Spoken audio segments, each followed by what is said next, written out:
High, কেমন আছো সবাই? আশা করি সবাই খুব ভালো আছো। আমরাও খুব ভালো আছি। আজ আমরা চলে এসেছি আমাদের বনগাঁতেই চৈত্র মেলায়। ১ মাস ধরে, প্রায় ১ মাস ধরে যে মেলাটা আমাদের সোনালী মাঠে হয়, সেই মেলাতেই আমরা চলে এসেছি। আমি, রায় আর রায়ের মাম, মানে আমার বোন, ওর মাসি। তো রায় এখানে এসেই এটা চড়বো ওটা চড়বো শুরু হয়ে গেছে গাড়ি চড়া। মামের কাছে বায়না, আর মামও সেই বায়না পূরণ করার জন্য একদম রাজি। তো গাড়ি চড়ে হলো না, এবার আবার ড্রাগন ট্রেন চড়তে হবে। আমার তো ভীষণ ভয় লাগে, আমি এই ফার্স্ট টাইম, আমি কখনও উঠিনি।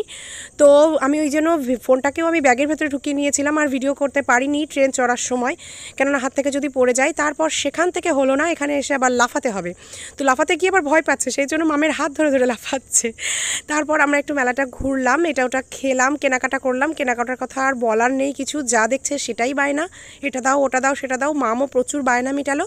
তারপর আমরা মেলাটা ঘুরে চলে আসলাম বাড়িতে। বাড়ি এসে আবার মহারানী বায়না করছে মেলায় আবার যাবে নাকি উনি। কি বলবো আর।